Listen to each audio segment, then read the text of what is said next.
Hello, fringers. The following podcast may not be suitable for all ages. Listener discretion is advised. Look alive, fringers. It's 2099 and we are live and loud in the underground. From the streets to the scar. Keep your chip hidden, your gun loaded, and never trade your soul for souls. Turn it up and let them know Big Brother is watching. Time to put on a show.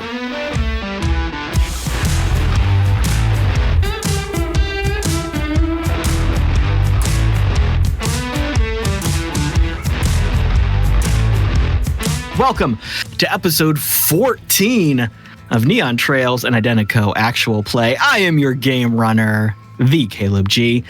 It's real cold pretty much everywhere in the country, so I hope you're taking care of yourself and staying warm. We are here to have some fun and keep things hot.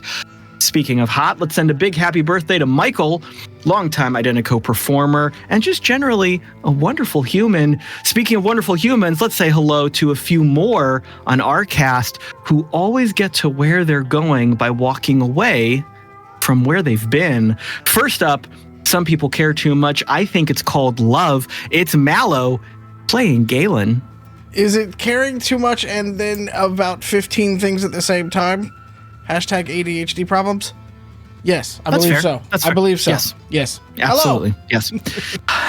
Next up, people say nothing is impossible, but she does nothing every day. It's Wild playing B. I thought that was going to be way more inspirational, but I didn't think it was going to be a call out instead. It's a little bit of both. It's got little column A, little column B. It was very nice. Very nice. Hello, everybody. Yeah. I'm happy to see your faces. Nobody can be uncheered with a balloon. It's Pete playing dog. Yeah, here. Get it started. Hey, YouTube. Feel free to comment butts if you like. Leave it. Do it. Thanks. We dream so we don't have to be apart for so long. If we're in each other's dreams, we can be together all the time. It's Lauren playing Drall. Hello and good evening. Thanks for being here. I appreciate you so much. And you're braver than you believe, stronger than you seem, and smarter than you think. It's Ethan playing Mox. Is it bad that every time you get to me with these really fun little intro quotes, I just expect after a very, in-depth one for Lauren and Ethan? I try to mix it up. I try to mix it up. I want to keep everybody on their toes here. Let's get some housekeeping out of the way. Identico is live every Tuesday on twitch.tv/Identico. We are alternating games of, at this point, TBD, something new. It used to be Chaos Incorporated and Neon Trails every week at 6 or 7 p.m. Pacific, 9 or 10 p.m. Eastern. On Wednesdays at 7 p.m. Pacific, swing over to twitch.tv/Humanoid HQ for the weekly Super Show, where Alex and Mallo dig into all things related to your favorite games, shows, music, and movies. I expect we're going to have a discussion of the new Bad Batch trailer coming up here quick. You can see episodes, archives, how to play videos, clips over at youtube.com/Identico or Humanoid HQ. Be sure to subscribe, like, leave us some comments. Tell us what you like to do on your birthday. What treats do you like? What do you like to do with your cake? Does it involve sitting? That's okay. No kink shaming. Whatever you want to do. It's your birthday. Please follow us on the socials for announcements and news. I don't know what happened there. Kind of got carried away in the moment. It was fun. It is my child's birthday today, so very appropriate. We're already unhinged and we haven't even started the game. This is great. Swing over to the socials. Look for us at Identico and Humanoid Games, wherever, whatever social platform you happen to be using. And while you're online, if the socials are boring, swing over to playidentico.com, where you can read the basic core rules for free, pick up the book, pick up the Good Doctor, look for stickers, merch, whatever else just happens to pop in. If you are live right now, throw us some channel points. I know everyone has a few rerolls. I feel like we're going to see some rolling tonight and maybe need them. So maybe throw a couple extras at our folks here. And check out Greenleaf Geek for some cool dice. I believe their backer kit is happening right now for the neon dice. I believe so. I believe it's only got a couple of days left. Ooh, jump on that, please, and thank you. Mallo, anything else to share before we get started tonight? We will be at Emerald City Comic Con starting February 29th through March 3rd. We will be on the main show floor like we were last year, so come and check us out. You may see some familiar faces there. Not just me, but some other familiar faces there hanging out with us over the weekend. And we actually have a little bit of new merch just to show off for that particular one that will be there. It's called Nerd Shit, and it's one of our stickers that we will have there. So come check us out from there and come say hello and do fun things with us. That will be a great time. And now, let's remember what happened last time here on Neon Trails. The crew made the long drive to their job's location. Along the way, they passed a variety of wasteland citizens and drove through the looming shadow of the Santa Fe Metroplex. After piecing together rumors, memories, and intel from Paperboy, the crew figured out that their job was at an abandoned detention black site and that Hicks, the street doc that had hired them, probably used to work there. They debated what to do if the former prison was inhabited by the former prisoners. Arriving at the site, the crew found evidence of a massive fight. The ground was littered with broken rovs and shattered body armor. Destroyed auto turrets hung from the building, which was covered in mutated carnivorous vines. Ow, ow, ow, ow, ow. The crew decided on trying to enter the site from the back, but had to deal with both the vines and a minefield. So they prepared some peaceful Molotov cocktails to handle the plants and explosive arrows to handle the door. In fact, we ended that episode right as B had taken a careful shot with her explosive arrows that were zhuzhed up with some C4. The arrow connects solidly with the plant and the door. The resulting explosion, the pressure wave blows y'all back a little bit. It's a big explosion. Some of the mines get set off, so there's kind of a cascading effect here. So kind of like dominoes, explosive dominoes. So everyone gets a whole bunch of dust in their eyes as this happens. The plant that was the target of this attack at the door there, the giant pod is what B had been aiming at. It was surrounded by the little vines, or big vines in this case.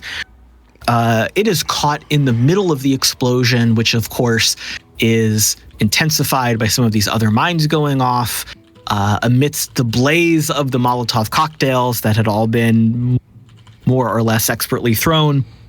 So there is just a cacophony of noise and explosions and heat and pressure waves. It's a mess, y'all. It is a big mess. But after a few minutes, the wall of dust and smoke clears a little bit, and you can see that the plant friend, which was kind of creeping up the building, has fallen over and is kind of thump on the ground. And all of the big vines that had surrounded it are also sitting there limply. There's no motion in any of them. And also, there is a good-sized hole punched in this giant garage door that y'all were looking at. That was so cool. Wasn't it? I still got some dirt in my mouth from cheers. Good for you. It'll put some hair on your chest. It's good. Yeah, that's great. But yeah. See, that's the problem. It's all dusty now. But I'm gonna go get some of these plant clippings. I think the mines got cleared out, so I'm gonna go and get some clippings of these plants, and we should go on in. Yeah. That's what you're doing right now. You're collecting plant samples. Well, I was making them not hostile, and now I can take some I'm noticing a trend with you, B. That everywhere we go, we encounter something, and I'm not saying this in a bad way, for the record. Everywhere we go, we encounter something that wants to kill us, right? That's the usual. And you manage to find a way to turn it into a pet. Yeah, isn't that? I like friends, and I also like deadly friends. You know, I just think it's real neat to be surrounded by things that could either kill me or protect me. It's great. It makes life real fun. I identify with that. Have you ever played that game from back in the day called Pal World? See, they took these really cute people and then they gave them guns. It was a brilliant fucking game, if you ask me. We bring it all here on the show. I didn't expect that one. Broke For me. what All it's right. worth, I admire it about you, B, genuinely. I mean, my usual MO is just blow them up and then there's nothing left to make friends with, you know? So I respect it. Well, I mean, I appreciate that, and I guess I guess it kind of explains why I have you guys as friends too. You know, you're all lethal in some way too. Yeah, fair enough. Oh, I mean, most of us. Points over at Drall. Oh no, you ain't seen Drall. It's all in here. You ain't seen Drall without her coffee in the morning. That is terrifying. Is it like she hulks out? Maybe we should just deprive her of it. Maybe before a mission, no coffee. Well. Not for us, for her. All right. So who is only B approaching the door? Is everybody gonna trot through the explosive debris? Single file lines. Explosive debris or exploded debris? A little column A, little column B. Okay. All right. Sure, let's do it. Single file lines, everybody. Single file lines. Very daintily stepping over things. Yeah.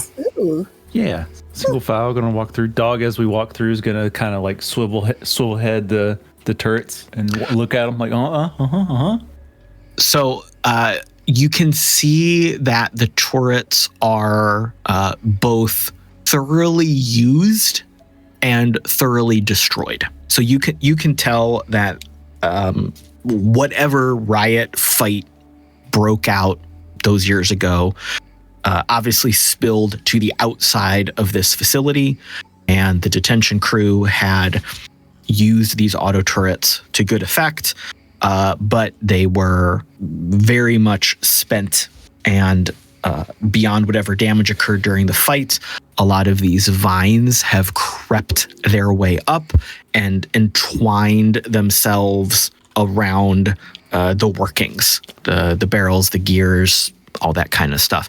It would not be impossible to salvage them, but it would be tricky. Dog's gonna look. Well, gang, I guess it looks like whatever riot broke out all these years ago really did a number on these turrets, and they were thoroughly used to take care of everything going on here. The vines have creeped up on it and some age and everything, but they can maybe be salvaged. I don't know. We can try it out though. Just food for thought. But you want to take them? I mean, the bagel could use some defense, right? I mean, am I speaking out of school? No. If there's anything to salvage here, I'm 100% for it. I mean, we didn't say we just gotta get stuff for him.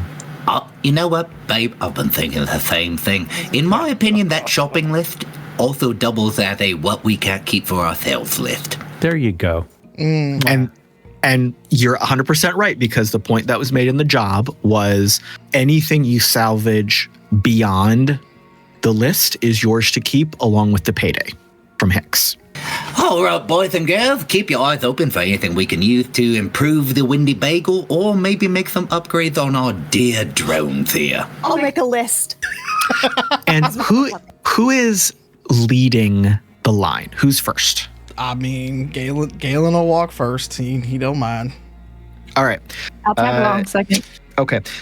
Mallo, I'm going to have you make a call here. I'd like you to roll a d20, and then I would like you to tell me if your roll is higher or lower than my roll.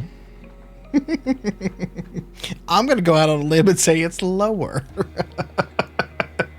You walk forward through the sand, which has been kind of glassed over by the heat and the explosion. You can see easily the remnants of makeshift explosive devices that have just been chucked into this minefield, barely covered with any sand. A lot of that sand has been blown away by the explosion that just occurred. And as you see one or two of them, your eye quickly kind of peripherally looks ahead of you and around you, and you can see some of the telltale bumps in the sand, the placements in the sand, and moving slowly and carefully, you are able to make your way to the door without any incidents. As you get to the door, everything's still smoldering. The fire hasn't gone out. It's like a really hot barbecue, but instead of meat or meat substitute, it's just like vegetable matter. So you've got that scent of like a campfire, but it's like really green wood. Yeah, it's like a vegan barbecue. Yeah, vegan barbecue. Good call. As you get a little bit closer, you see that these vines are kind of crisscrossed around your path. They're easy to climb over. None of them are amazingly thick, but they are long. And as you get closer to them, you can see that those thorns are 9, 10 inches, 12 inches long. If these things connected with you and wrapped around you, it would hurt real bad. Oh, that's a knife. You get closer to the door itself, a little bit of an incline up, coming towards this building, very minor. The main plant, massively thick stem, probably 4 or 5 feet in diameter to support this thing. This giant pod, now that you're up close to it, it's bigger than you. It's huge, dark, like sickly poison green, shot through with those kind of reddish, purplish veins. Some of them are still not quite throbbing, but you can still see something pulsing under the skin here. It doesn't move, but you have the sense that if this thing was alive, it would just snap you right up. You look at the door, you see that the hole that B's arrow and the explosives punched, it's not flush with the ground. It's maybe a foot or so off the ground. It's kind of like a big, jagged, slightly more than a semicircle, rough, ragged hole that's been punched. It's not like a person-sized door that you can just walk through, but you can very gingerly step over and through the hot metal, being very careful not to catch your skin or your clothes. You can only do it one at a time. We're going to try to shimmy our way in here as easily as possible while trying not to. You know how, like, when you went on a hike, like, you tried to, like, if you ran into thorn bushes and stuff like that, like in the forest or whatever like that, and, like, you tried to, like, navigate your way as, like, gingerly around all of that stuff? Like, yeah, that's what we do. Yeah, it's very much the, okay, I'll step through and push the branch down and hold it while you come through. Yeah. Kind of thing. Well, and if B wants to just start hacking at this stuff too, you know, she can take whatever pieces that she wants, you know. Oh, yeah, absolutely. B is free to take any kind of cuttings that she wants. Awesome. It's hot. That's okay. B's hot too. B's going to be taking little clips off, some leaves, some stems, maybe part of a petal from one of the pods. And the grossest part is going to be wrenching open the pod, getting a bottle from their bag and just, you know, getting some of that juice from in the pod. It's real squelchy. It's real squishy and squelchy. Yeah. Lots of squishy, slurpy noises. You see inside the pod, you see it's like shark teeth, like rows and rows and rows of shark teeth, stacked, and there are all those teeth that curve in and back. so that when it's biting things, it's pulling it towards it's down the throat, so to speak. B is going to cut off like part of that jaw and package it and neatly and put it in their bag as well for research. Smells real bad. Like there's rotten meat. There's chunks of meat in there. We're in the middle of the desert. We're gonna be in the middle of an ancient prison full of riders. I was not expecting to smell good. Probably already smell like what? Molotovs and dirt. Every one of these adventures we go on, somebody gets burped on and bled on. Now we've got. What do you mean, somebody? My name is Knox.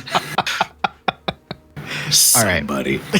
So, one thing really yes, quick. Please. While B is doing this, and just as kind of like a standing thing until otherwise stated, if there are piles to search for salvage, Mox is going to be spearheading that. Okay.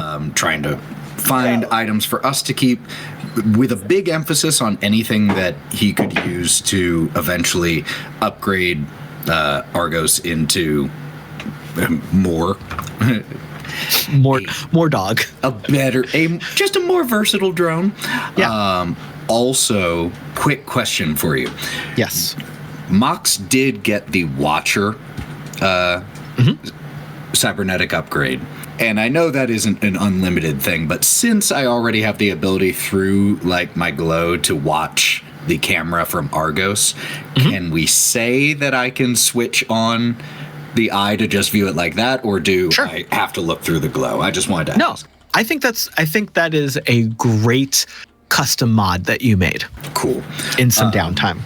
So just basically one eye on salvage piles and one eye having Argos, check out the room ahead of us and neighboring rooms so that we're not getting surprised. Absolutely. I love that. So everybody has made their way in carefully from the blueprints that Drall put together and has up on her glow. You are in kind of the garage bay area of this detention site. Very much bare bones, cement brick wall, warehouse, garage. It's maybe a 2-story building ish. You got metal girders. There's lights, but they are flickering. The batteries and the power supply have not gone out, but a lot of the lights have just been broken and smashed in the fight. So we've got long shadows. One or two of these halogen lights are like dangling from an end and swinging in a breeze you can't really feel.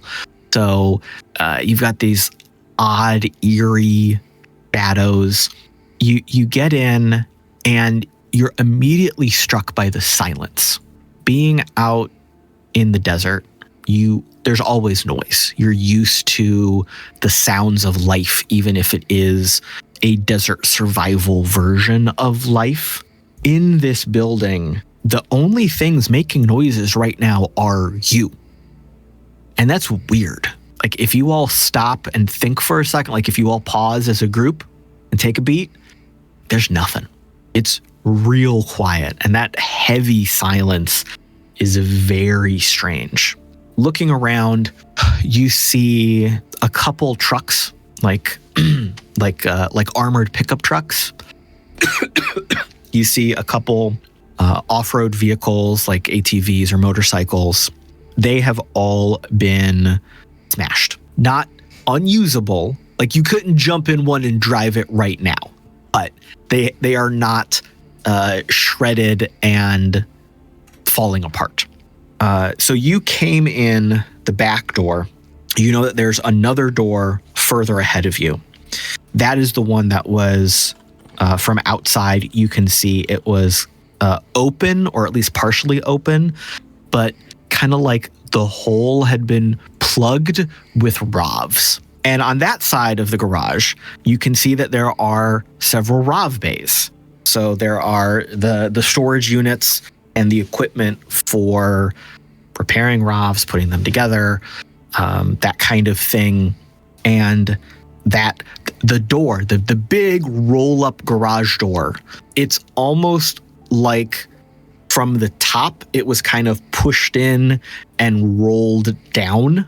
So as you're in the building, you can see like about halfway up this big roll-up garage door, something from the outside shoved it in partially. So it's like the corner of it has been pulled down almost. But then that space, there's a bunch of Brav corpses plugging it up. In this space, as you're looking around, if we want to make a salvage check or an investigation check to look for some stuff off the shopping list, Mox, you can go ahead. Whichever's higher, or is what's preferred? Whichever one you want. And then if anyone wants to roll to assist. Sure. Do we just Hell roll yeah. Yes, please help. 20? Yeah, for a roll to assist, just do give me a plain D20 roll. Yeah, I only got 14. My assist roll was an 8. I got an 18. Cool. So you are rooting around in this stuff, taking it all in. It's a lot. Like just seeing all of this stuff, this wreckage is a lot.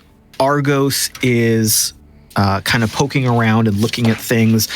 Mox, you're almost off balance a little bit because you're still trying to get used to this is my eye. This is the dog's eye. Like you've got that almost double vision. At one point, Argos turns around and looks at you. So you've got this like weird, I'm looking at myself. I just kind of lose my balance a little for a second, like fall on my ass when he turns around because I feel like I'm spinning. Right. So you're not used to it yet. But through all of this, you are able to see a body lying under one of the motorcycles. And it kind of looks like the motorcycle had been picked up and smashed repeatedly into this body because there's the body is not all together anymore. It's not gooey. It's been years, but the skeletal remains, the armor, it's been smashed real good. But because of that smashing, you can easily see that this poor individual had some cyber arms that can be recovered.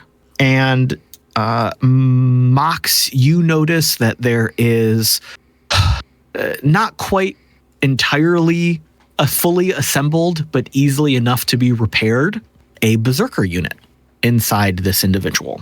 All right, one pair of arms should be easy enough, and fuck, it's gonna take a little work, but we could, there's at least a serviceable berserker unit inside this one, so whoever's keeping track, go ahead and check those off. Wait, what? 2 cyber arms. Damaged berserker unit. Got it. Sorry. I was trying to piece together what's happening here. It's like a whole other whatever that is. Mox is also in this place. One, going to try to take a quick look around and see which of those armored trucks is the least damaged and would take the least work to get back running. And 2, with all this RAV equipment, any tech that can be used to either purchase or manually upgrade Argos would be dope. Absolutely. One of the trucks is significantly less damaged. It would need, visually inspecting it, it would need some new tires. Logically, the power source is still fine because that's more or less infinite power. The chassis and the frame are smashed up, like someone took some sort of large blunt instrument to the doors and the windows. So you'd have to bang out some dents and replace some stuff, but you could absolutely at some point at least get it out of this building. Of course, you'd have to get the doors working. One of them is plugged up with dead robots and the other one is kind of on fire. Can we blow it up? More fire. More fire. That's the solution. The solution is more fire. It's the peaceful Molotovs. Peaceful Molotovs. As to the RAVs and the RAV equipment, there's a lot of it. Again, a lot of it is battle worn and damaged over the years. It's been lying dormant for however long it's been since this happened. 5-10 years is the going estimate. So there's equipment there, there's stuff. It would just take a while to dig into it. On the far wall, so not the wall with the 2 giant garage doors, the wall that would be facing into the rest of the building, there are 3 sets of doors, and they look just like regular two-door push-open swing doors, like into a department store, but they're armored. None of them are hanging open, but there's 3 sets of doors, like equally spaced, one in the middle and then one on either side. And from the floor plans, you know that these go into the rest of that first floor of the detention center. Bing, bang, bong, detention center. That way. And that one. So if you're looking at it, you've got middle, left, or right. Which one do you want to do? Do we want to try one and have Argos scout out another at the same time, or? Be helpful. Might as well. That. That's a good idea, yeah. Either way, we might as well just scrub this place. We could send. I was just gonna say we could send Umbra down the 3rd branch. Could have both of the drones going through, and then we could commit to one. You know, just to really piss off the GM and make him scrub 3 ways simultaneously. I mean, we do have 3 GMs in the group. 3 would be fine. Divvy it up. The one I narrate leads to. Help, where does it lead? How many throbbing things are down this hallway? Oh, Not nearly enough. Not nearly enough. All right, so which door are the people going through? Left, center, or right? Let's go right. Okay. I just roll, unless anyone has a better method. Thank you so much.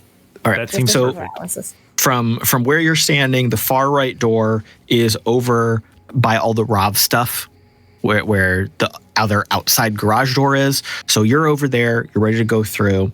Argos and Umbra are by the other doors. They're able to push them open easily enough. You all start to walk through these doors. As you walk through them, you're in another very large room, a very big open room. From the blueprints that Drall has, there's one main front room, and then the back half of it was the garage base where you have been. So you've moved into like the front half of the building. As you walk through, you can look over. Argos and Umbra are walking through their doors at the same time. So it's just into one big open room. In front of you, there is a big bank of elevators, and there's 4 elevators, but they are kind of an isolated bank of elevators. You can easily walk around them. You can see over them. They do not go all the way up to the ceiling. This is like where the elevators start.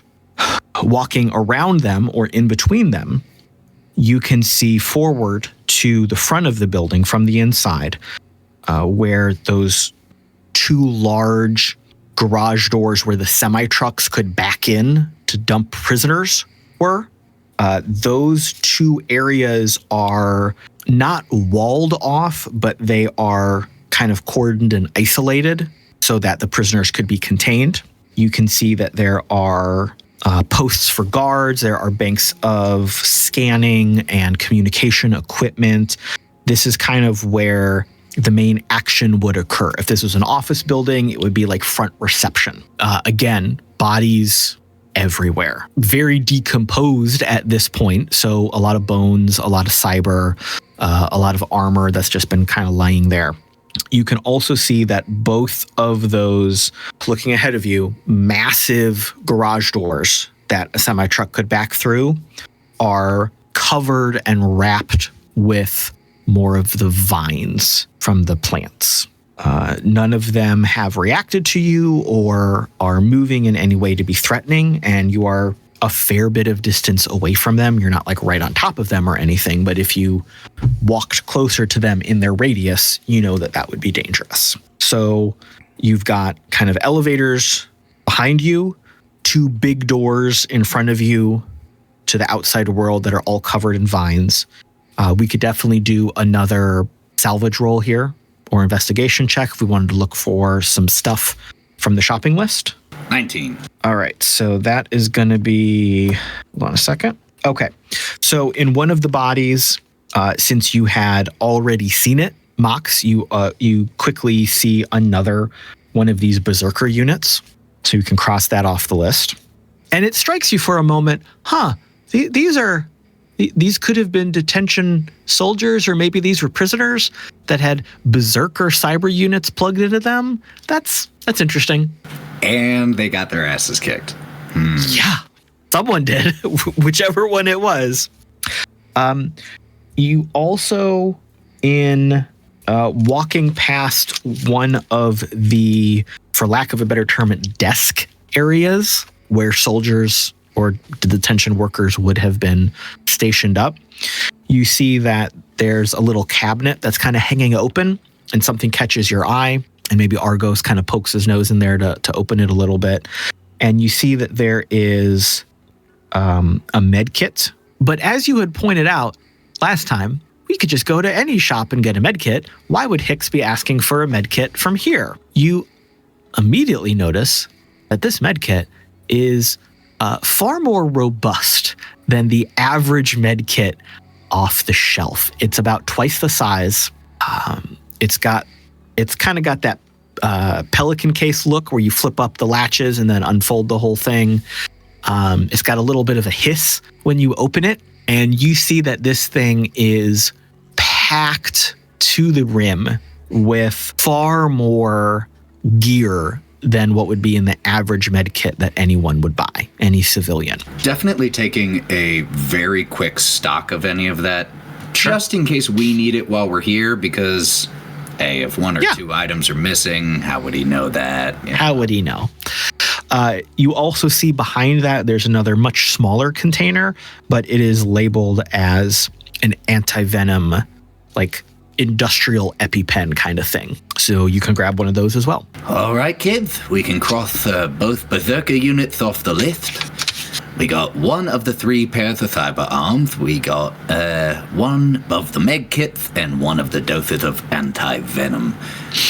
Happen to find anything else in these areas that is worth noting but not on the shopping list? There are lots of scrapped weapons, lots of handguns, lots of rifles, lots of shotguns, You see that there's scrapped. Yeah, like bent, twisted kind of thing. Is that something when one is using a berserker unit? Is one's strength enhanced to that level? Certainly a possibility. Okay. Looking at some of these, and Galen, you can see this too. These were probably used as melee weapons at one point. I'm going to hit you over the head with this spent shotgun. Oh, like cartoon bent around your head kind of thing. Yeah, these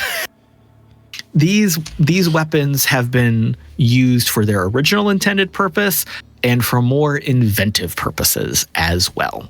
They probably just ran out of ammo and just started swinging. This part of the building is also eerily quiet.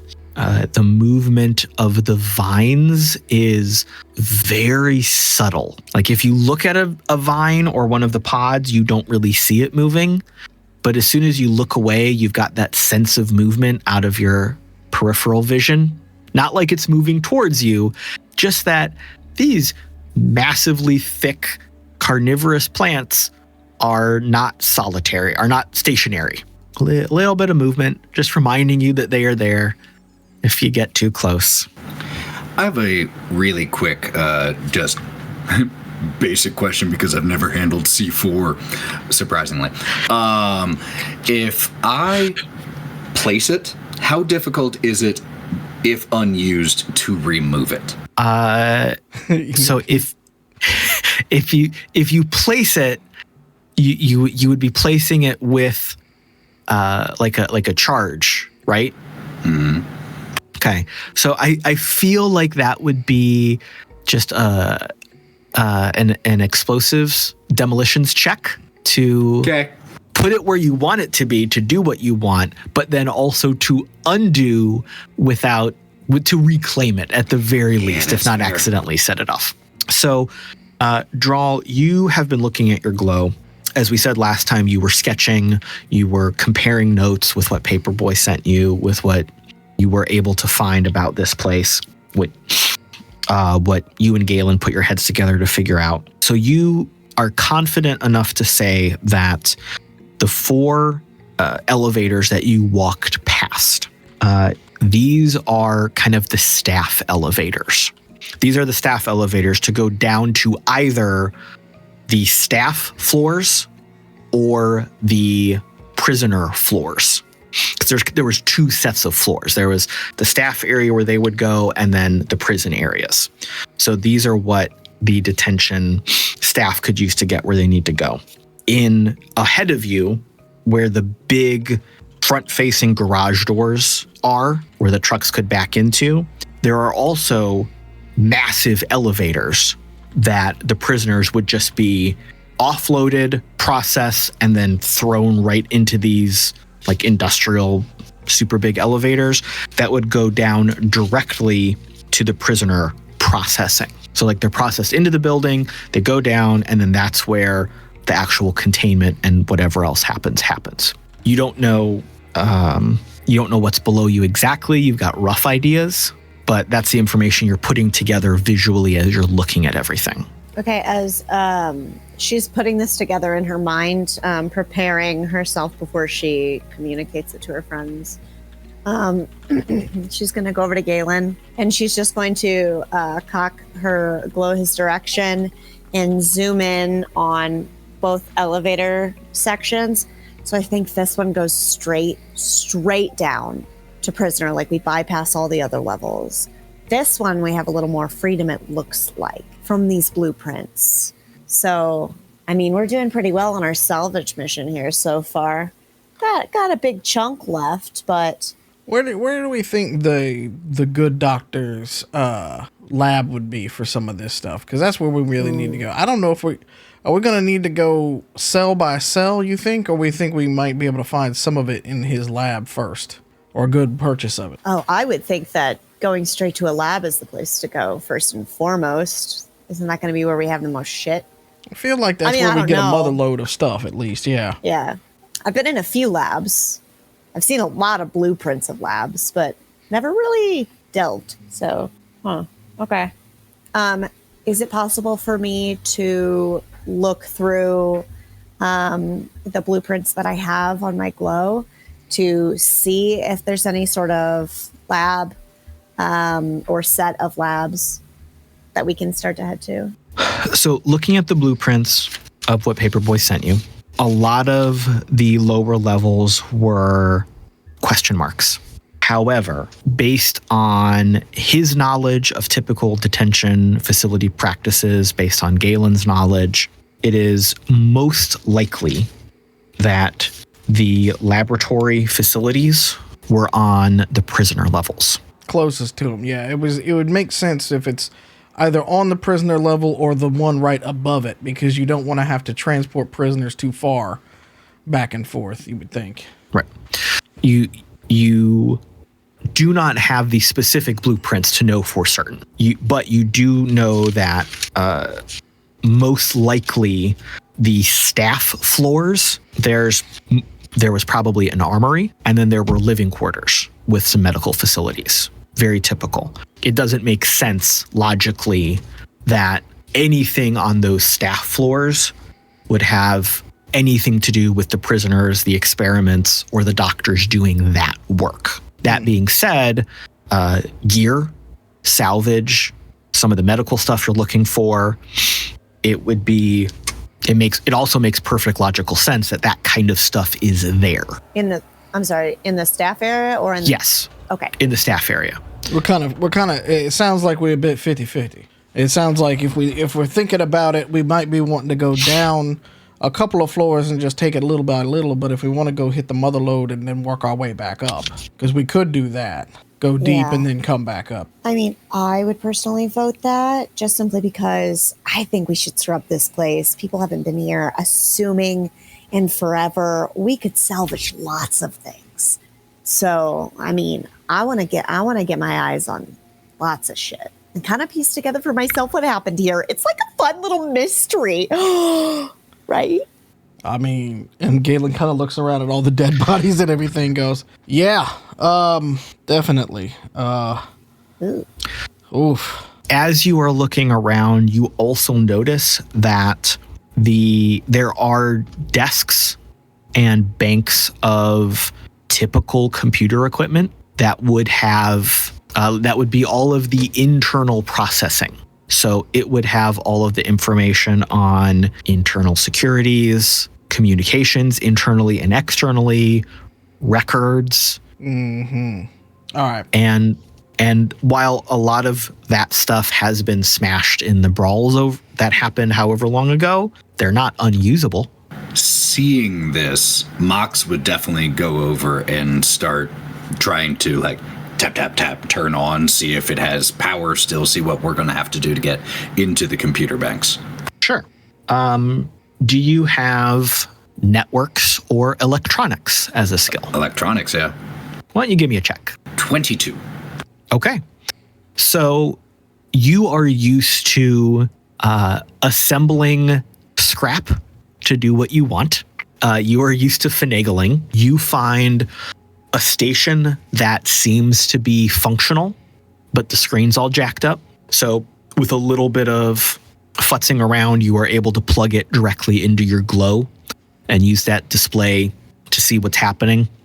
You see a typical like corporate company directory. So it's like you're logging into the detention home screen for the facility, and you see like different options you can click on. You could go into prisoner records, you could go into security footage, you could go into communications. You see all these different options that you could just tap into. All right, kids, we're in. What do we want to know? And as I'm saying that, I'm already going to security footage. Sure. So Galen will come over to and try to take a hit off of that, so to speak. That way we can. Well, look, we can only share. You don't have. You can ask. It's all right. Right, but it's a little bit about the amount of footage we want to download, and he looks at the server racks and stuff like that. Like, hey, Drall, how much do you think this would fetch us if we bring back all the evidence? I'm sorry, what? She's looking around at her body. She's watching Mox dial into this machine. This is completely foreign to her. She's not usually on this side of things. What? She holds up her glow with the blueprints. I have this. What? So there's a couple things we can do here, and I look at Mox's glow, and I said, our good friend here is doing exactly what I would do first, and we're trying to find the security footage to know what the hell we're up against. But okay, I imagine there's a lot of people on the outside that would also like this information once we are done using it for our purposes, of course. How much do you think it probably fetch us a pretty penny on the outside, don't you think? Oh yeah. Oh yeah. So, Mox, pass the duchy to the left-hand side once you're done with your portion of it, and I'll take a little bit of the bait so we can split up and not overload any one glow with too much, because if I am correct, there is a lot of fucking information here. I have a huge cloud. Upload it. Suck it right up. Probably. So yeah, definitely checking out the security footage. What else do we want to see, team, if we can get information on? I'm thinking if we can find inventory logs that lets us know, in addition to what was on the shopping list, what we might keep an eye out for, plus trying to eventually Mox would want to try to push past this corporate veneer and see what else is lurking in here somewhere.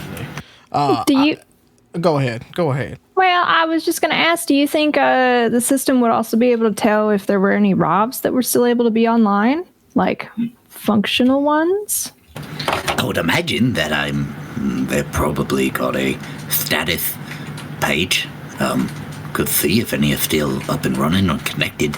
Those and the turrets, I think, would be mighty helpful. yeah, we could get the turrets going, yeah. Starts immediately having the, just swiping from his glow over to Galen, the security footage, while he then starts trying to find the turret controls.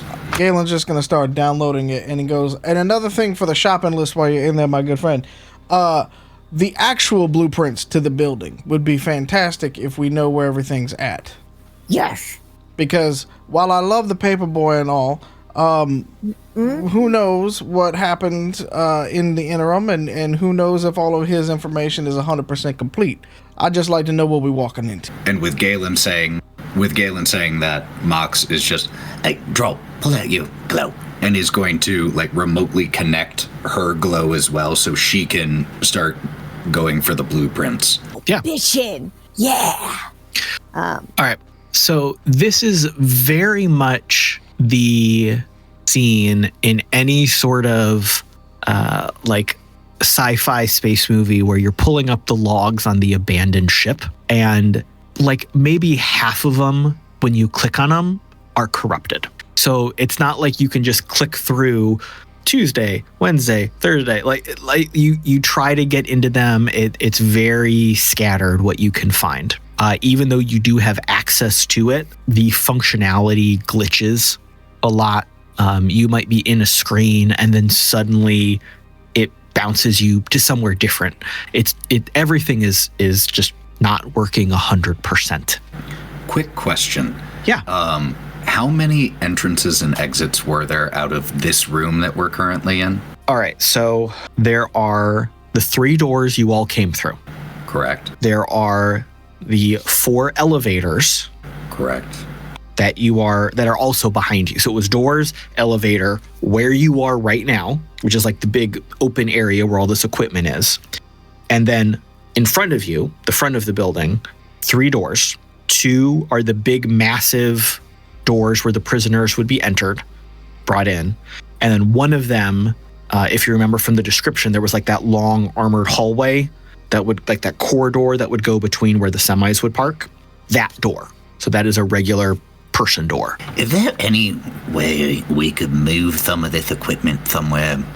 This is going to take forever to get all this. This keeps bouncing me out of here. It might take me a couple hours to really get the information that we need, and I don't really want to be sitting in a place where, I'm right in the middle of God knows what.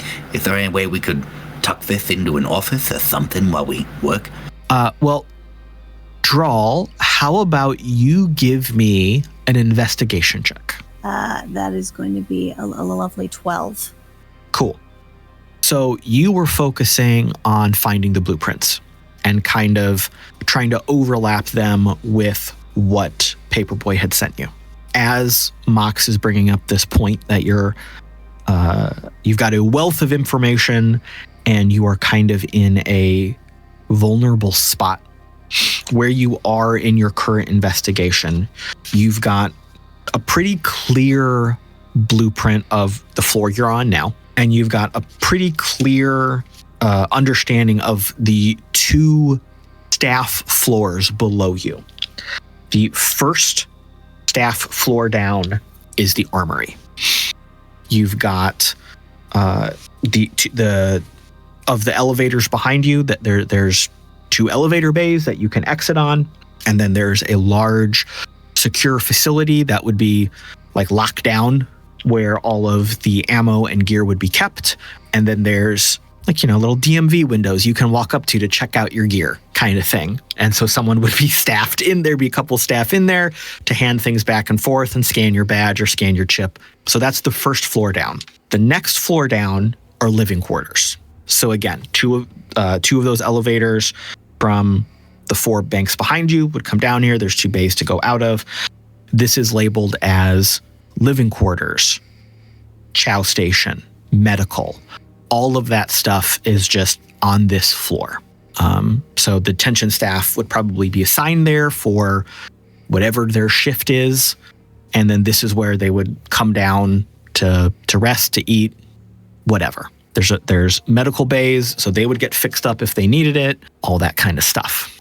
You also have, at this point, you've been able to suss out that there are 2 more floors even further down. They are the prison floors. It's not that the information doesn't exist, but just at this moment, you haven't pieced it together yet, exactly the blueprint of what's there.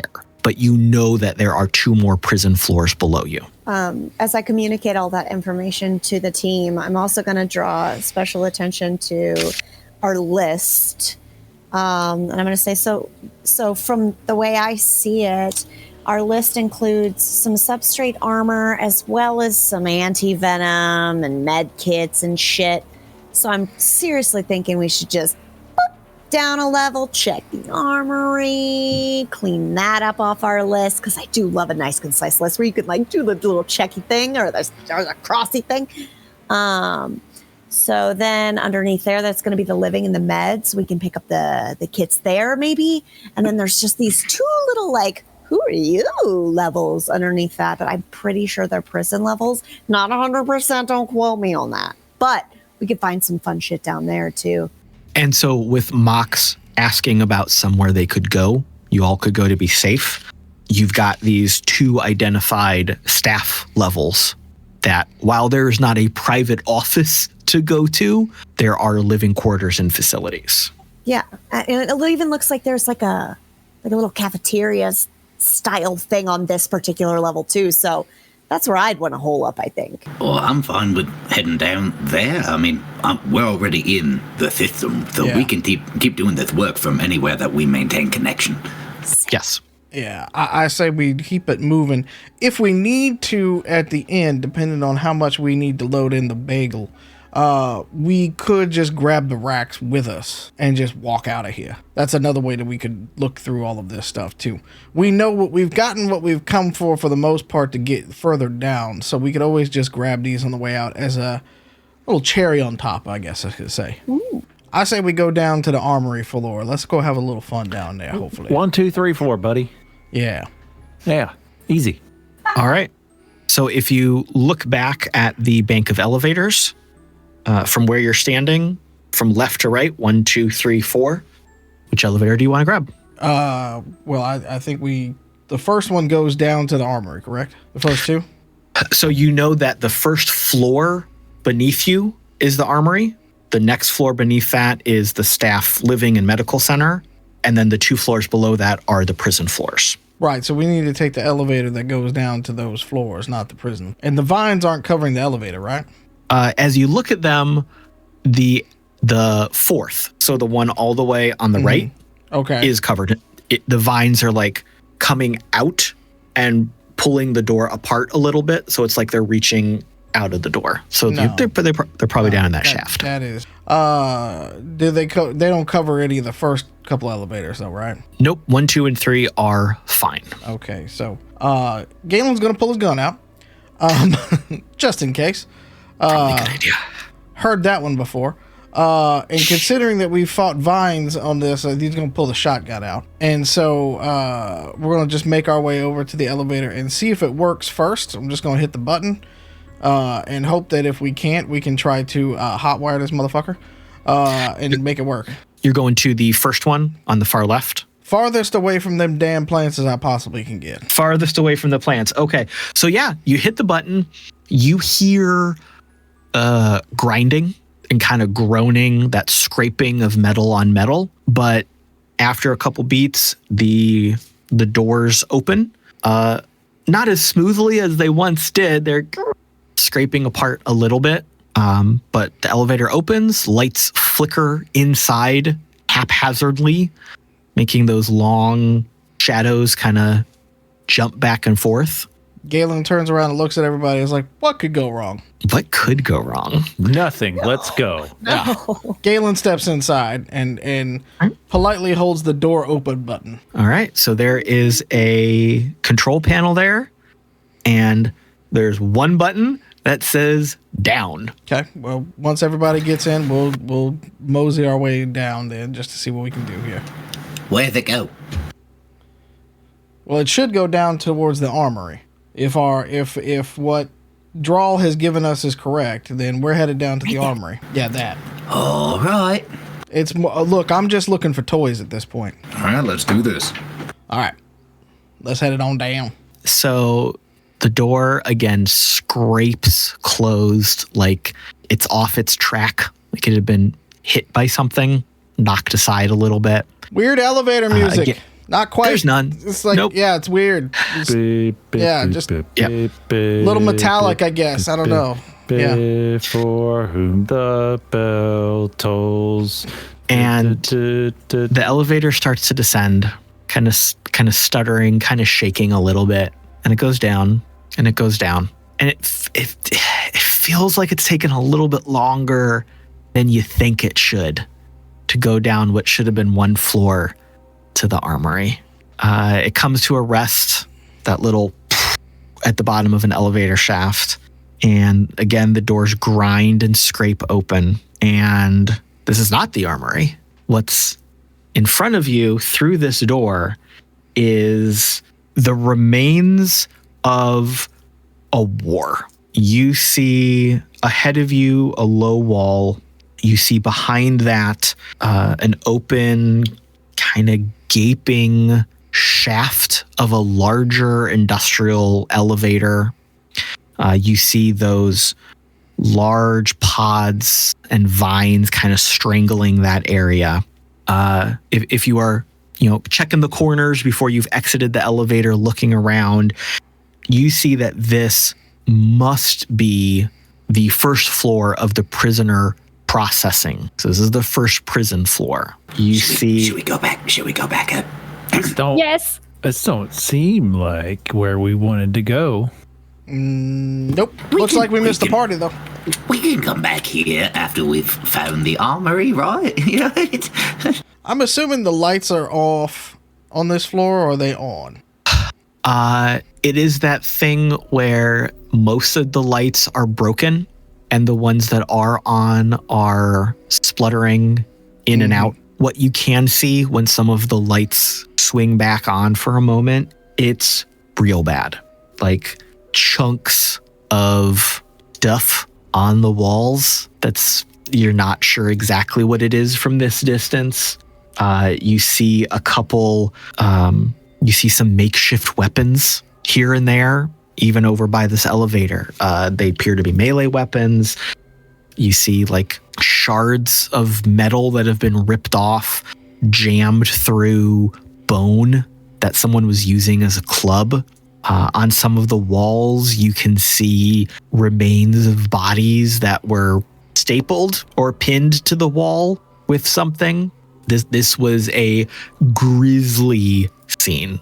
Luckily, it's not gooey anymore, but it's real bad. Without stepping a toe off of the elevator, just from what I can see, can I have a general make a general guess at how long ago this happened? You can make a very accurate guess at how long this happened because some of the files you pulled up are dated, and the last entry is 7 years ago. All right. Can we go? I don't like it here. Up button. Just like. All right. So yeah, you can go back up. Again, the doors strain to close, but it takes you back to where you want to go. They open up and you are back where you were before. I guess we'll try the next elevator. Holy fucking shit. Mox gets off the elevator and is just like hands on knees. Like one leg goes out from underneath him, his non-robotic one, as he is just on the verge of passing out from what he just saw in there. Wasn't pretty, was it? The moment this scene became visible, she and turned her back, tried to look away as much as she could. Why? That is the question that we're going to have to figure out. I can at least say that the records that we pulled were from 7 years ago, so this was a long time back, but... I tell you what, ain't none of us want to spend any more time here than we got. I'm going to go back down to that level. I got a shopping list. We know what we need to do. Can we do the armory first? With weapons and armor? Come on, man. I've got weapons and armor on me as much as I can carry. Y'all go do that. I'm willing to bet you can carry more. It's entirely possible. No, my character sheet's filled up. I mean, listen, if y'all ain't gonna be able to hang down there, I completely understand. Look, you don't have to phrase it like that. No, but it's You're not going down there alone. Anybody want to come with me? I can go with you. I'm going to have Argos go as well so that I can watch and use the Watcher recording feature just to record like 20 seconds of the hellscape while trying not to process it mentally. All right. I love this. This is great. Split the party, nothing ever goes wrong when you split the party. All right. Okay, so Galen, B, Argos, and Umbra are going to go back down to the prison floor. Dog, Drall, and Mox are going to go to one of the other elevators and try to find the armory. I was planning on waiting for them to come back up, but that's up to the two of you, because I didn't want to go where they didn't know we were going. Fair. It's up to you guys. Can you not communicate with us through Argos? I mean, I can communicate to you through the glows. Yeah. Well, that too. Yeah. Unlike when y'all were in that big silo, your glows work fine. Full signal. I say, I mean, look, we know where y'all are going to be. We got the blueprints right here.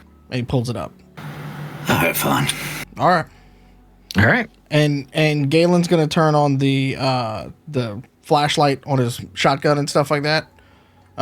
So we have a little bit more light when we head back down there. B's going to turn on the find my location thing on their glow. Yeah, so they can track us the entire way. Yeah. Well, we got 2 other elevators to try. Which one are we going to take? Why complicate it? Just do the one right next to it. Fair enough. All I right. don't know. And Mox is also going to like pull out a nicotine patch and slap it on. Even though he really wants the cigarette, he doesn't want, to give location away. All right. So again, slow arrival. You can hear the difficulty of the mechanics and the scraping of metal, but the door is open.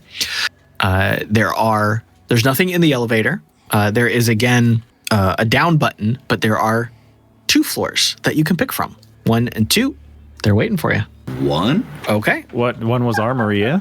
I mean, that's where we're going. The 3 of you hit that first button. Very short trip. The doors slide open, and you were looking at the armory.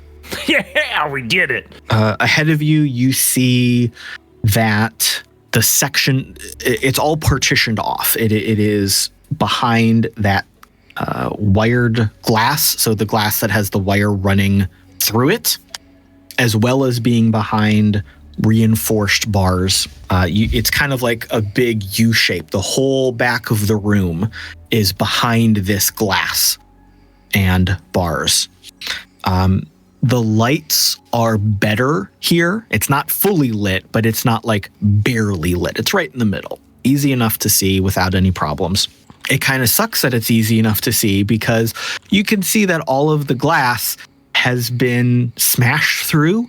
Even this reinforced wired glass, it kind of looks like it's been smashed from inside out towards you. Without exiting or without going far from the elevator, you can see that there are racks for armor, racks for ammunition, racks for different types of weapons. Most of them appear to be empty or having been ransacked at some point. You can see a handful of what used to be bodies in that armory area. A couple of them are like tossed through the shelves. A couple of them are in a pile in a corner, that kind of thing. Again, no gory remains, nothing gooey, but there's chunks of stuff that hasn't fully decomposed yet. After the other place, this is almost peaceful. So the armory is like the whole backside of the room. So like a big U shape along both walls and along the back. So there were 2 manual entry doors, one on either side. And they were obviously very secure, that you would have had to badge in with your chip. Both of them are hanging from their hinges. I would like the 2 of you, because Drall is temporarily stunned by the violence, to give me an investigation check. I really hope you roll well. Yes. Dog rolled a 23. Let's go with that. Perfect. Dog, as you are looking around, taking this in, you can see that some of the bodies were clearly detention troops. There are remains of body armor. Just from their position, it makes sense that these were detention staff, scraps of clothing. But there's also bodies that are clearly not detention people. You see some remains of some cybered out bodies. You see some what were probably at one point prison tattoos kind of thing. So you're putting the pieces together here that this was the combat between the prisoners who had been experimented on and the detention staff. While you are taking this in, you hear a rustling, and there is a flash of movement that you see out of your periphery, and you get the sense that something is coming towards you. Guys, I hear a rustling, and I just saw a flash of movement. Something's coming towards us. And let's go to the other group. So, Galen and B, you are braving the elevator down to the prison floor.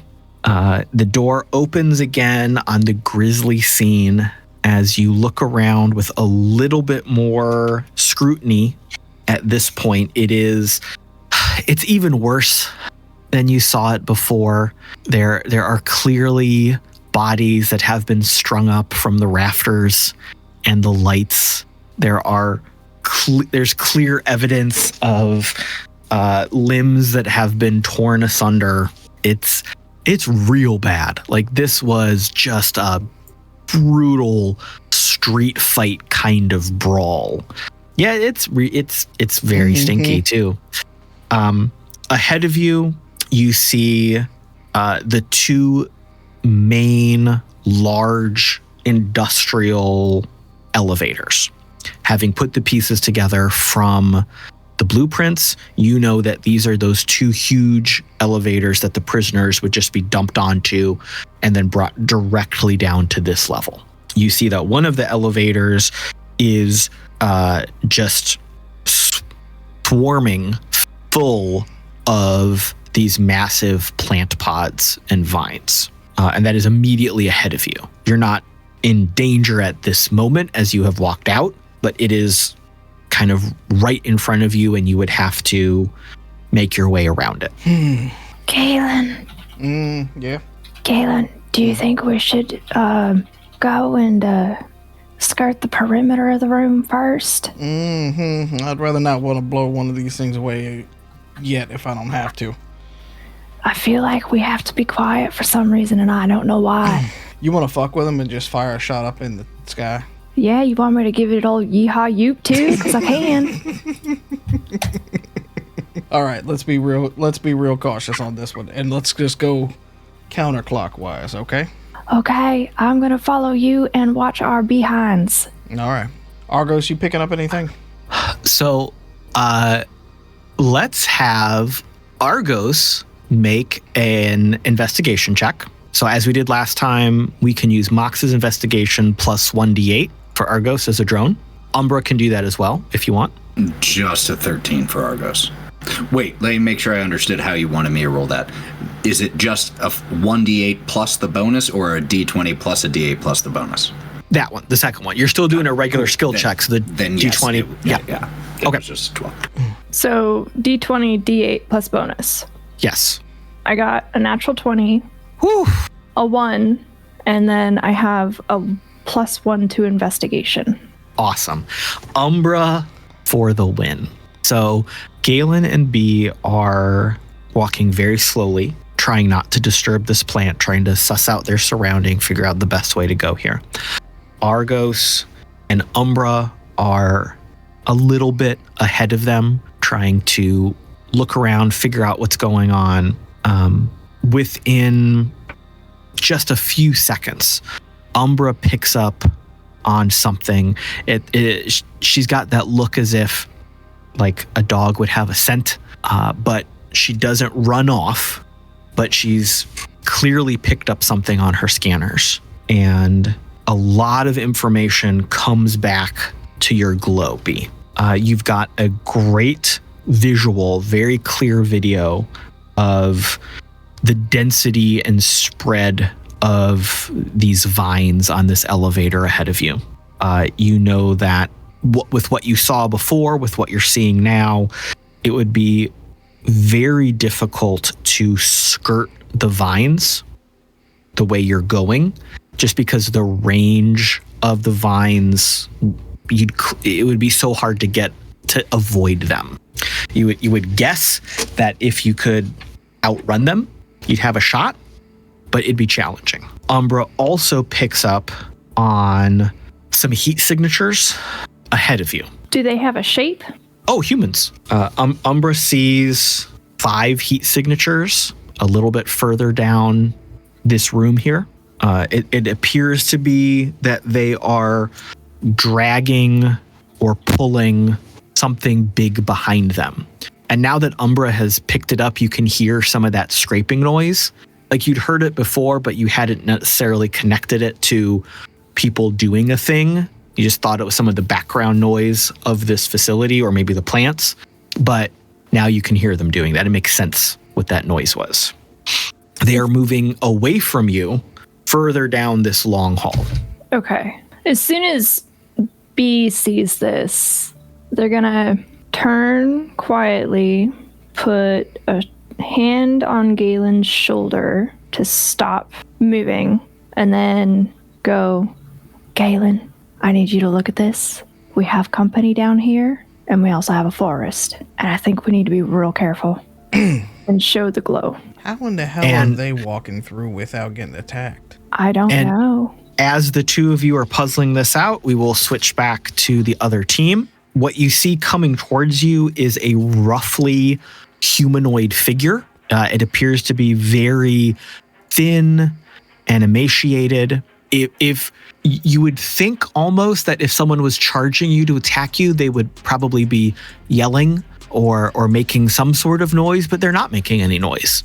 In almost pure absolute silence, they are running towards you, holding 2 bladed clubs of some sort. It's happening very quickly. So I will let's make a quick initiative check here. This is just to see who reacts first. 15 for dog. 6. I saw 10 for Mox. What do we got for Drall? 6. Cool.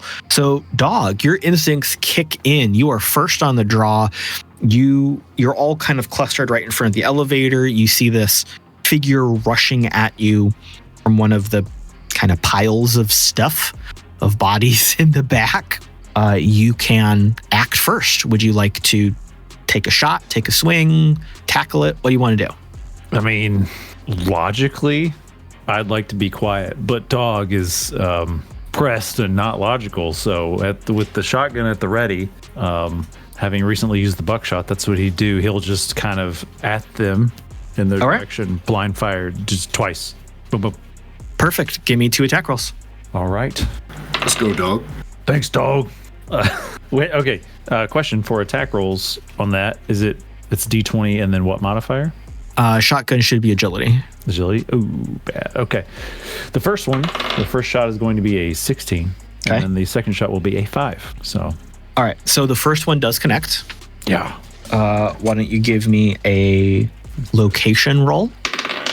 That would be a 4. So it looks like to the body. Is that correct? Yep. And damage, please. All right. That would be 9 damage. Awesome. So, and I'll say, your scoosh it out, skid out, shoot. So you kind of react instantly, pull your shotgun up, shoot at this guy, this figure. You see that the first shot connects, and that then he kind of reacts and spins out of the way of your second shot. So you can tell he's got a degree of agility. Like a figure skate, like pirouette? What? Yes. Like yes, they ice dance out of the way. Or like I hit him and he spun like, and I missed it because of the. Yeah, more like, yeah. Okay. I just had to know. I don't know in this campaign if we'll encounter like mutant figure skaters, maybe. I don't know. So I have to check. Anything's possible. And you're welcome for that gift in case you want it. Thank you so much. I'm going to remind myself of that for when we play our ice level, which is bound to come up. Oh, God. Is this the water temple? Yeah, we got to find the boots so we sync well enough. All right.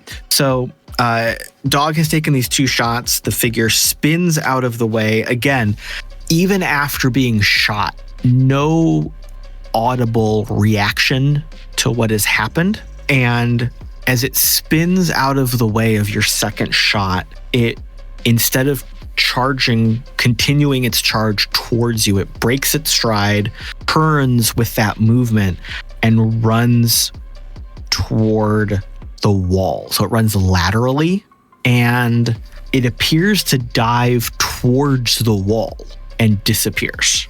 But it like that. Not like poof of smoke disappears. Y'all see that or not? But it does exit your line of sight visually.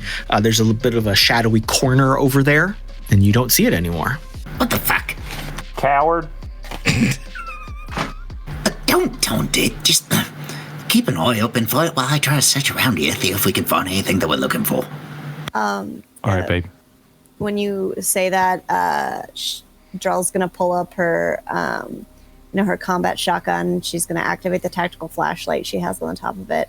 She's gonna shine it into that corner immediately. And so you see that there is just a hole in the wall. Oh shit! It's a door. I mean, not like a door, but like it's a door now. It is clearly a hole that has been smashed into this wall. So, who wants to go through the ominous hole in the freaky place? How about we search these bodies that are here first? Oh, yeah, for sure. Okay. Totally. Okay. Dog was starting to bow up and then was like, yeah, okay, never mind. That's a good idea. I should do that. Just watch my back for a second. All right. Good back. All right. So Thank you, babe. how detailed a search do you want to do? Do you want to make this a just precursory, I'm going to glance through and see what's what? Do you want to take your time and really try to find anything that could be there? I'm not like trying to perform an autopsy necessarily on these bodies, Okay. but cybernetic arms and legs should be easy enough to notice immediately. Absolutely.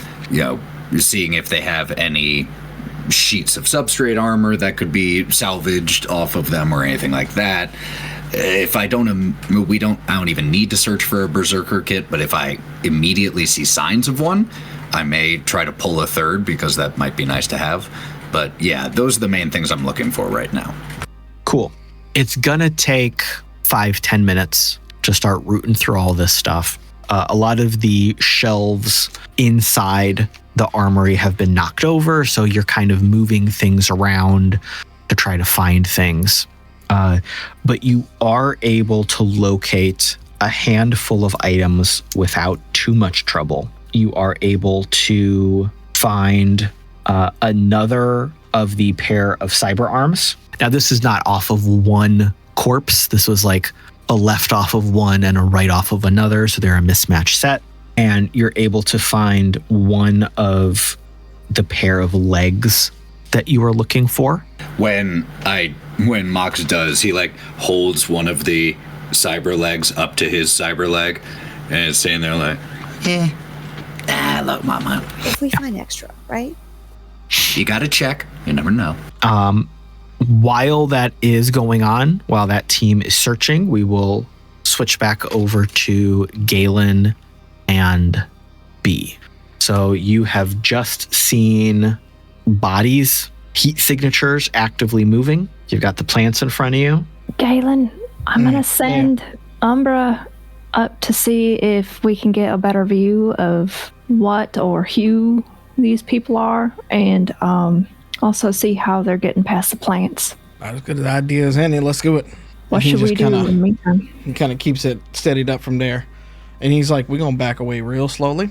All We're going to right. give ourselves enough room that just in case it pops off, we can get back in that elevator. All right. So B sends Umbra up closer to the humanoids while watching the feed from Umbra. Do you need me to roll like an investigation or stealth or anything for that?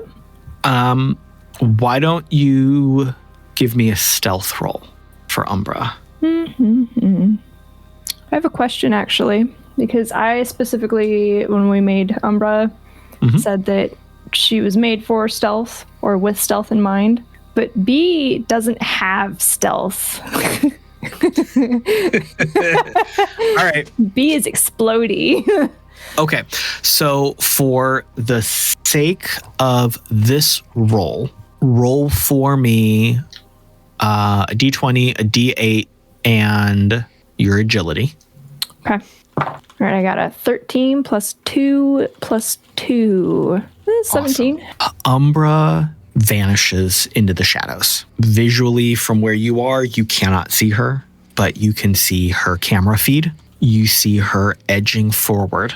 The first thing you see is that she is very carefully sidling around the plants. You watch the video and you see that once or twice, the vines and the pods almost move in her direction, but then keep moving. And it suddenly strikes you that as carnivorous entities, they're probably looking for organic matter. And that makes you feel good because Umbra is not organic matter. And you feel a little bit more confident as she slides past them and proceeds further into the darkness ahead of, well, both of you, but also her. She is focused on heading towards the heat signatures that she saw, but still through the camera, you are able to see the grisly scene and the remains. It is only getting worse at this point. You also see that she gets close to the figures. There are 5 individuals matching up with the heat signatures that you saw. 2 of them are very broad-shouldered, muscular, but it kind of seems like they're also covered in tumorous, cancerous growths on their bodies and their faces.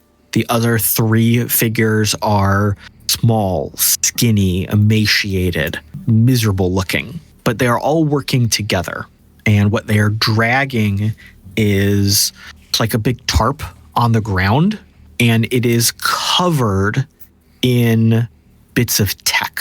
You see cyber arms sticking out of this pile. You see bits of computers. You see screens.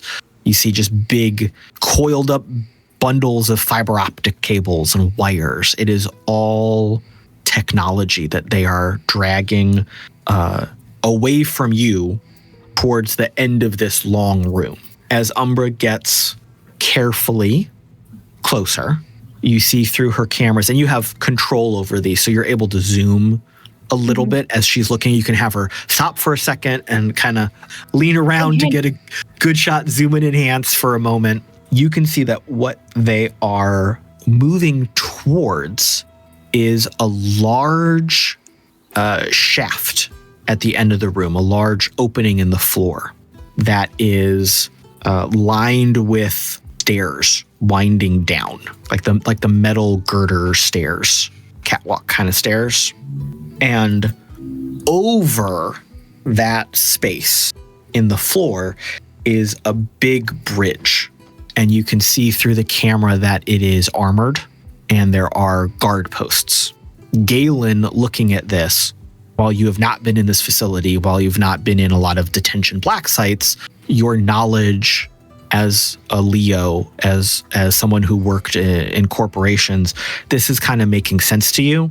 This floor is processing. All of the rubble that has been smashed through this fight that Umbra has walked past, that you and B are kind of holed up against in the far corner.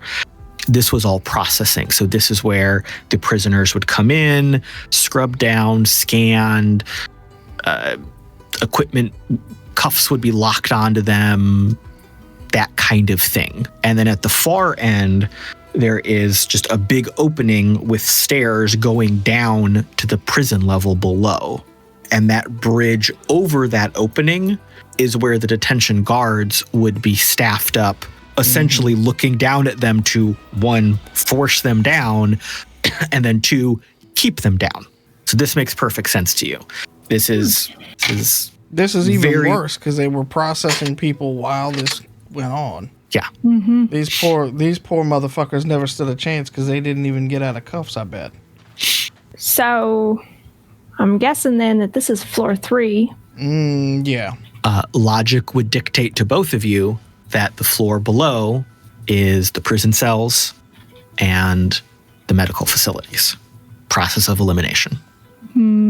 Which also means that we do have people living here, probably on floor 4. Galen, what say you on staying down here and trying to follow them, or should we wait and go back up and rejoin? And while you two are debating what to do, we will switch back to the other party.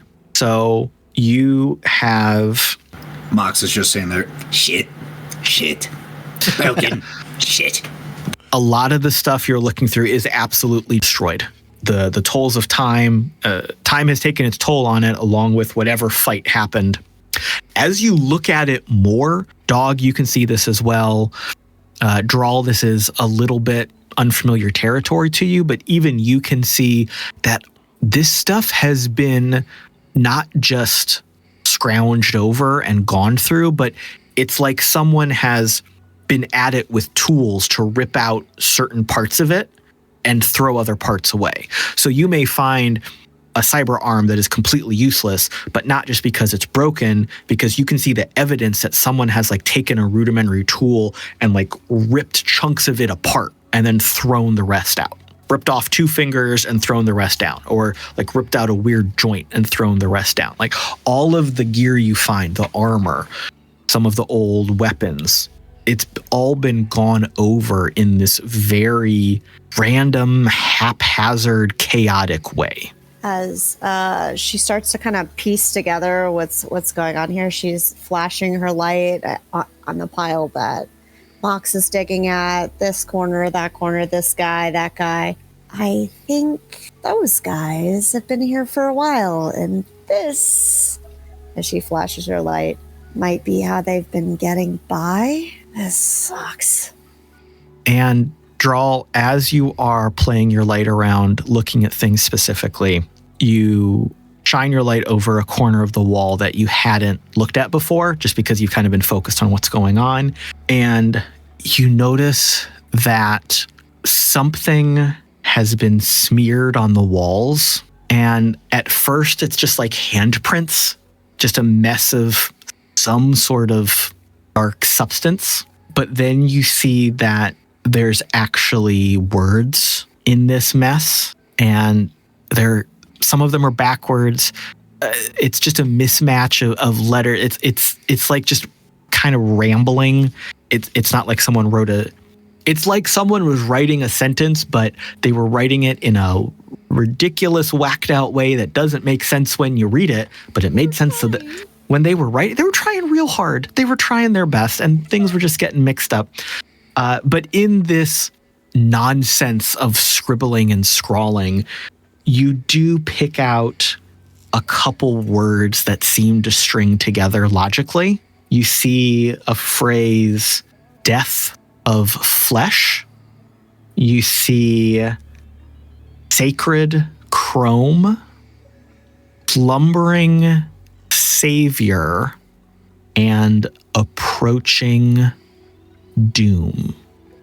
And again, it's not like this is all in a sentence, a singular sentence that you can follow. You see these words repeated over and over amidst this jumble of phrases and pictures and scribbles that just are like a fever dream of communication. but you do see those phrases. Guys, and she shines her flashlight in such a way that it can get on most of the wall and spread out a bit. And then she's going to turn and look at them. I think this place has got its own thing going.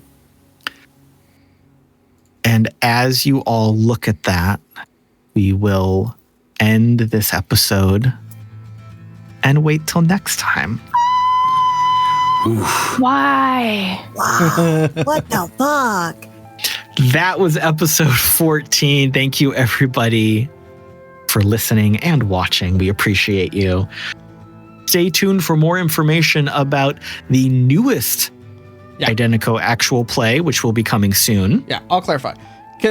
Chaos Incorporated Wrapped. If you haven't seen the wrap, go check it out on our YouTube channel. We have both the ending of the show, which was very dramatic and awesome. Several people went out with a bang.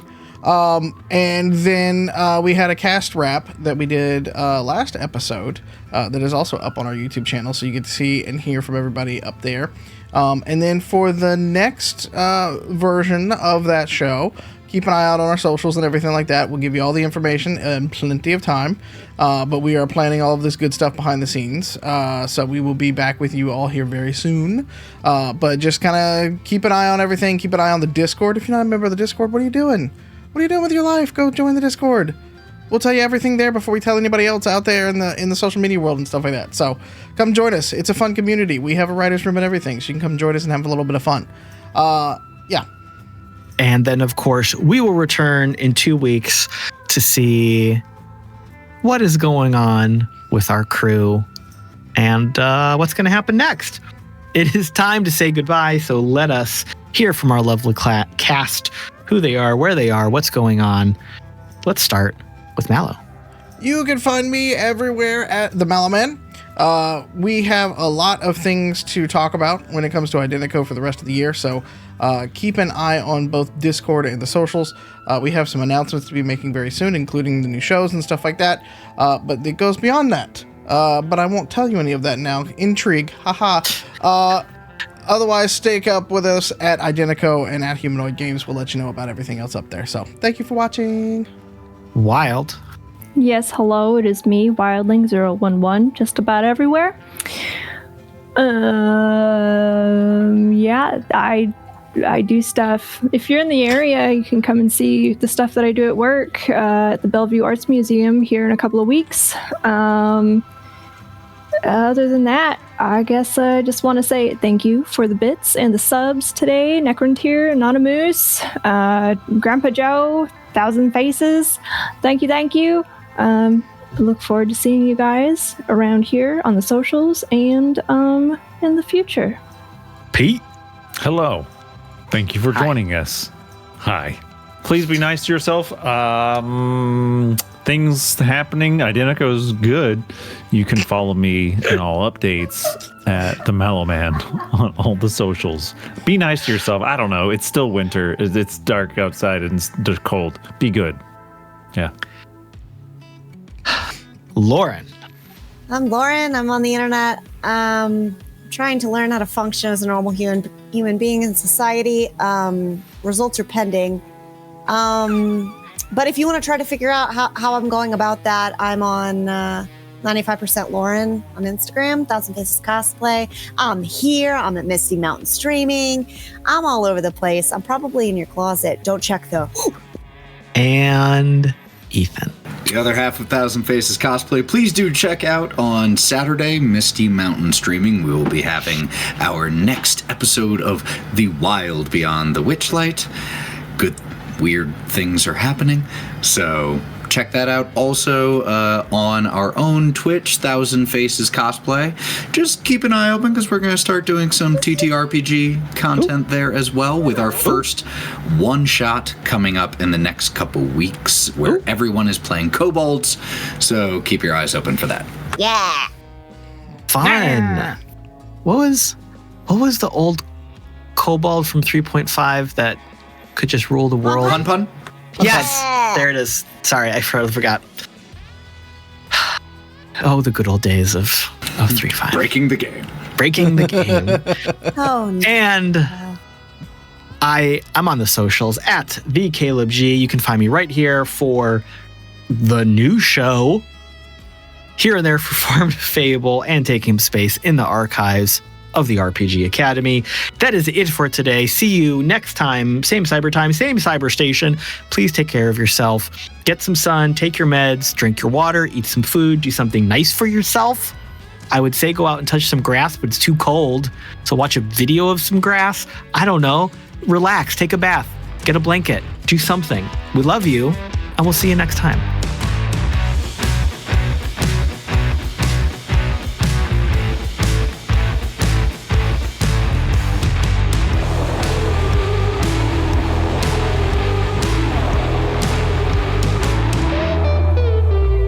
Neon Trails is Ethan as Mox, Lauren as Drall, Pete as Dog, Wild as Bee, me, Mallo, as Galen, and the Caleb G is our game runner. You can learn more about the game we play on this podcast by going to www.playidentico.com. You can join us live for these sessions every Tuesday at 6 p.m. Pacific over on twitch.tv/Identico. And you can watch along with past episodes and see additional content like how to play videos over on our YouTube channel, youtube.com/Identico. Finally, you can follow along with us on the socials at Identico on Twitter and at Humanoid Games on Threads and Instagram. Thanks for listening, everyone. We'll see you next week.